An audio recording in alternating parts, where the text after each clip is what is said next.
é a capacidade de superar sentimentos de vingança, ódio e de se integrar a si mesmo. Perdoar não significa concordar com um ato ou com uma pessoa, mas sim não revidar com o mal. Como eu disse lá no iníciozinho, nós fomos criados, constituídos para sermos bons. Quando a gente foge dessa lei natural fisiológica, o que acontece? Nós adoecemos. Quantos processos obsessivos cada um de nós tem? Né? Quantas doenças emocionais, mentais, físicas nós temos? Muitas vezes, principalmente é por causa disso. É por deixar que sentimentos contrários daquilo que nós somos criados prevaleçam em nós, que é o ódio e a mágoa. E a própria Joana, ela fala disso aqui. Porque quando a gente perdoa alguém, também não precisa esperar que o outro faça isso, porque o perdão ele te cura e te ilumina. Porque é interessante também, antes de eu colocar aqui embaixo, porque o perdão ele funciona da seguinte forma: ele funciona como um veneno em doses pequenininhas. Aquelas doses na qual ali você está mandando para o outro aquele sentimento, aquela mágoa, aquele ódio, você está trazendo para você ali, você está bebendo dia a dia esse veneno. Por isso que fala também que o perdão ele é uma cura. E aí é onde Joana fala: quando você perdoa, você traz para si paz espiritual, equilíbrio emocional, lucidez mental, redução de sentimentos e patologias prejudiciais. E principalmente, o mais importante de tudo, porque nós fomos criados para trilharmos um caminho de iluminação. Nós fomos criados para evoluir. E aí, Joana deixou bem claro: a elevação espiritual. Isso simplesmente é fundamental de nós entendermos. E aí eu vou citar aqui algo bastante interessante, que eu gosto muito, inclusive. Para mim, depois de Jesus, foi um dos homens que mais hoje me inspira nessa caminhada de busca e de conhecimento, que é Paulo. Eu não sei se vocês aqui leram o livro de Paulo e Estevão. Ele é um livro muito interessante, porque ele fala da vida de Saulo, que depois se tornou Paulo de Tarso. Paulo, ele já estava no caminhar do cristianismo, mas tinha algo ainda que era uma pedra no caminho de Paulo. Foi quando Paulo foi até Pedro, na casa do caminho, e pediu um conselho a Paulo, ou pediu um conselho a Simão Pedro. Porque mesmo ele, tendo todo o conhecimento e ter se reformulado, vou falando uma história brevezinha de Paulo. Paulo ele foi um grande Saulo, antes de tornar Paulo. Ele foi um grande perseguidor de Jesus. Ele era extremamente conhecedor, ele era muito conhecedor do verbo, mas ele não conhecia a carne que foi feita, que foi Jesus. Ele era o doutor da lei. E aí, mas só que Paulo, ele já era alguém escolhido por Jesus, tanto que ele fala que quando Ananias veio questionar Paulo, quando ele foi até Damasco para poder matar, ele perseguiu os cristãos, Ananias questiona a Jesus por que teria que ir lá ajudá-lo, porque Saulo teve encontro com Jesus, e aonde ali ele se tornou durante 3 dias cego. E Jesus ele falou que Paulo, ou Saulo, ele seria o vaso, ele seria alguém que iria levar o cristianismo, tanto que Paulo ele foi o maior colaborador, mais até inclusive do que os próprios discípulos, que ficaram muito mais ali dentro das regiões. Paulo não, Paulo ele andou bastante a nível de divulgação do cristianismo. Mas Paulo, tendo visto Jesus, né, como ele diz mesmo, eu vi Jesus de uma forma embaçada. Imagina, Paulo, ele ainda se sentia inferior porque ele ainda não tinha visto Cristo, mesmo ele sendo sido modificado, mas ele fala que ele viu Cristo embaçado, porque foi assim que Cristo chegou até ele, dizendo: Paulo, por que não me persegues? E aí esse livro de Paulo sempre fala muito sobre isso, e fala uma parte onde Paulo, perseguindo um daqueles que pregavam a Cristo, ele apedreja Estevão, e no qual ele não sabia que Estevão era a irmã de Abigail, que na época era a noiva prometida de Saulo. E aí mais adiante, ele conhecendo, sabendo já do compromisso do Cristo, da sua reformulação, mas ele ainda tinha uma mágoa muito grande, tinha algo ainda que pesava isso para ele. Imagina, Paulo.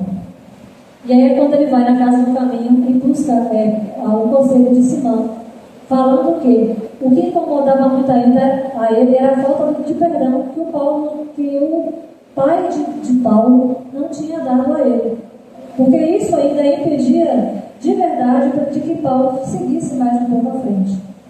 E assim Simão, Pedro, aconselha a ele, né, que se isso lhe causava tanto desconforto, que ele fosse até a casa do seu pai para lhe pedir perdão.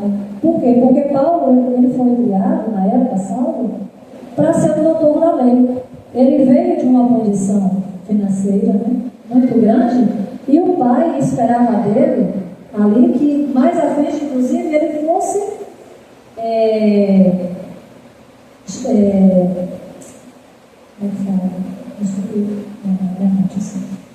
ele fosse gerenciar o sinédrio naquela época, né, que é o que regia toda a lei judaica lá. E assim Paulo se fez. Só que, para surpresa de Paulo, quando ele chegou lá na casa, o pai não perdoou. Infelizmente, Paulo não teve aquilo que ele esperava, que era o perdão do pai dele. Que aí é onde eu falo para vocês, que a gente não precisa esperar que o outro nos perdoe. A gente precisa entender que aquele que nos feriu e nos causa desconforto, nós é que precisamos nos libertar e nos curar. Mas isso não quer dizer que, como Paulo, isso nos causa desconforto. E aí, quando Paulo chegou lá, que o pai colocou ele para fora e não o perdoou, Paulo saiu totalmente desorientado, cambaleando, totalmente aflito, dizendo o porquê, né? Já que ele falava tanto daquele Cristo, porque Paulo, se vocês lerem as cartas de Corinto, os livros de Paulo ele é de uma profundeza espiritual, né, extrema, mas mesmo assim ele se sentiu abalado. Aí é quando Paulo ele sai da casa do pai, ele se recolhe próximo de uma árvore e ali, através dos benfeitores, como eu falei, através de Deus e de todo o amparo da espiritualidade, ele é levado em desdobramento. Quando ele é levado lá em desdobramento, quem ele encontra lá? Ele encontra Estevão, aquele no qual ele perseguiu e apedrejou. Viu Estevão já numa condição evoluída moralmente, e encontra também na espiritualidade Abigail. E aí Paulo, assim como nós, e com suas fragilidades. Eu vou ler um trechinho para vocês ler. Ansioso de aproveitar os instantes felizes que desfrutava, desejando perpetuar aquele encontro, perguntou o que fazer para adquirir a compreensão perfeita dos desígnios de Cristo. Paulo fez essa pergunta. E a resposta não fez a esperar. Abigail disse a ele: ama. E nova pergunta de Saulo: como proceder de modo a enriquecer na virtude divina? Como fazer para que a alma alcançasse tão elevada expressão de esforço como Jesus Cristo? E Abigail responde: trabalho. Saulo voltou a perguntar: que providência adotar contra o desânimo destruidor? Porque é assim que ele se encontrava naquele momento, quando o pai não lhe concedeu o perdão. E ela falou: espera. Nova pergunta foi apresentada: como conciliar as grandiosas lições do Evangelho com a indiferença dos homens? Perdoa. Então, Abigail, ele disse para Paulo, aquele grande homem, aquele homem que seguiu a Jesus, mesmo não convivendo com ele, mas que se conectou de tal forma e se modificou, porque isso é o exemplo que Paulo também nos dá. Não precisou ele estar junto ou próximo de Jesus para se modificar. É só você entender de verdade o Evangelho, o que Cristo espera de cada um de nós. E aí está o caminho. Devemos amar, devemos trabalhar. Quando fala na espera, a espera fala em confiança. Quando alguém te magoar, confia, recorre à prece. O que normalmente a gente sempre quer fazer, na impulsividade, é revidar. Não vamos trazer para nós esse jugo tão pesado.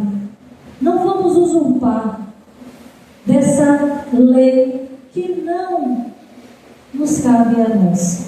Deixe que a lei, deixe que Deus, que é o único juiz do universo, faça isso por nós.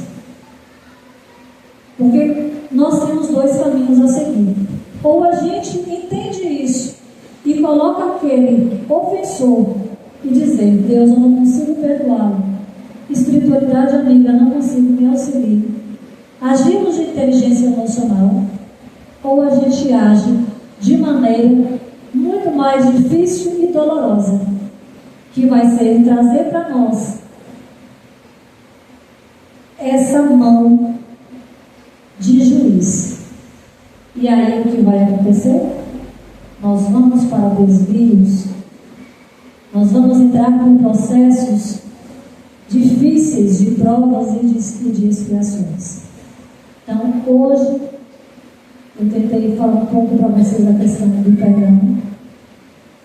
E aqui a irmã que ele fala: assim como Paulo, tenho as minhas fraquezas, as minhas limitações, mas eu tenho uma certeza plena. Eu tenho um Pai misericordioso e de uma amorosidade infinita de dizer: confia em mim e deixe que o tempo, porque é assim também que o Beto fala de Deus. Deus, ele não usa da violência, ele usa do tempo. Deixe que o tempo, deixe que os processos por si só, deixe que aquele que semeou a ti o mal, ele lhe traga a colheita necessária para aquilo que lhe feriu.